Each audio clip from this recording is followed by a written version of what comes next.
In Tibet, the Tantric Buddhists use many hand gestures. The Sanskrit phrase for hand gestures is mudra, M-U-D-R-A, mudra. One of those positions is called the Vajra fist. Vajra meaning diamond or indestructible. So we make it this way. We fold our thumb so that the flat of the thumb rests upon the base of its ring finger. And then we gently form a fist around that. We do the same thing with each hand. We can then rest these Vajra fists, fingers down, upon our knees, not leaning on them, but keeping ourselves centered, head, chin tucked,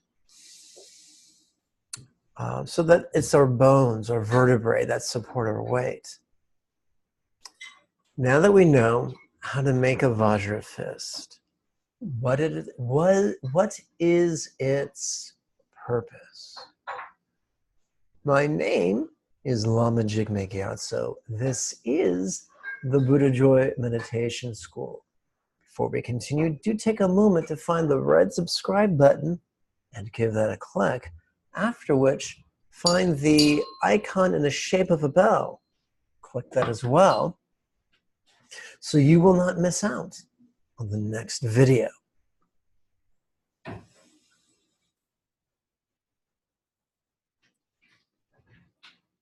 Amongst the Nyingma sect in Tibet, they describe the various, they place all the many different exercises or techniques of highest yoga tantra, also known as Uttara Tantra, under three headings. And those three headings are Maha Yoga, Anu Yoga, and Ati Yoga. Now, many of the mudras or gestures are merely symbolic representations of offerings, and so they fit in under the heading of Maha Yoga, which has a lot to do with verbal recitation and ritual practices. And as you've probably guessed, that really isn't my cup of tea. But some mudras fit under the heading of Anu Yoga, which is concerned with channels, winds, and drops. The channels in Sanskrit are nadi. The drops in Sanskrit are bindu. And the winds in Sanskrit are prana. Prana can be translated as chi, or as moon, or as subtle energy. And so, like many gestures of its ilk, the Vajra fist is used to direct our energy.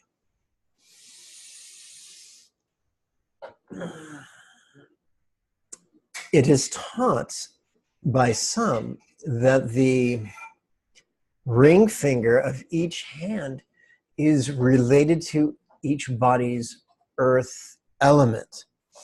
And so by tapping into the Vajra posture, it could have a grounding effect. So personally, I only use this mudra when I'm performing the one exercise with many different names. That exercise can be known as the union of impermanence and interdependence that I teach in my first class. It's also known as the yoga of bringing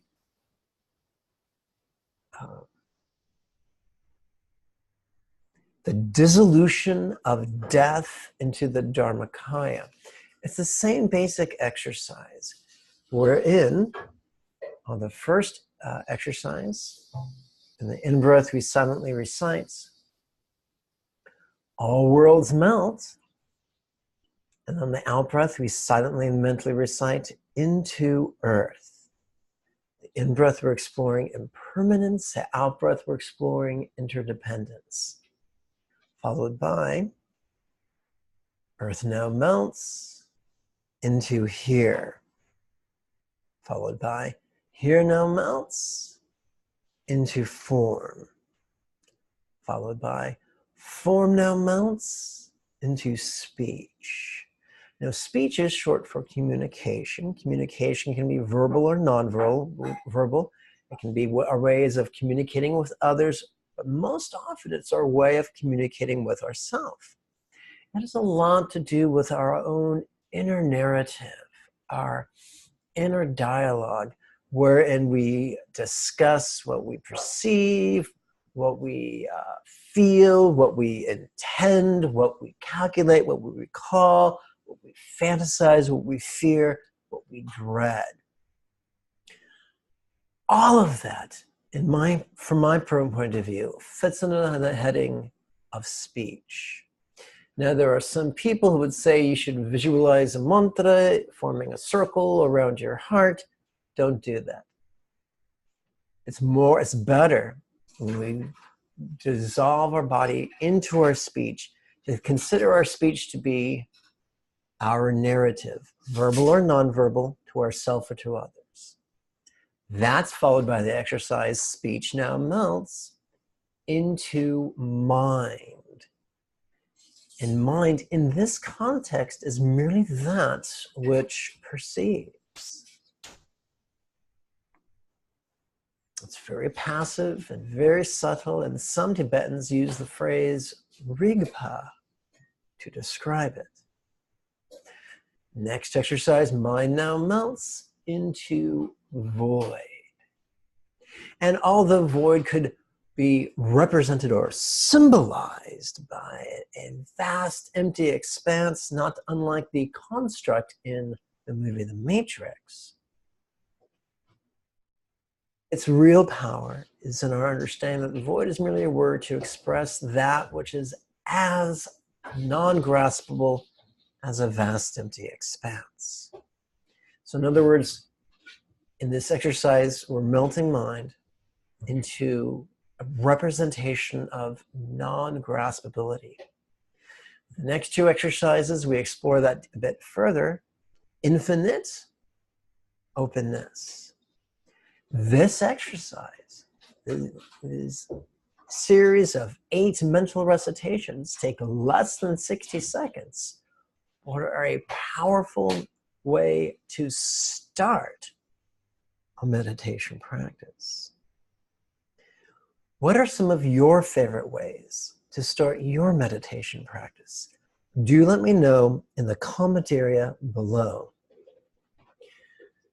Quick reminder, the next series of meditation classes, wherein we meet once a week on a Saturday for 16 consecutive Saturdays, begins the first week of November. If you're curious about this, you can register using the link below the video. Below the video, there's a button that reads Show More. Click that and you'll find all the links you need.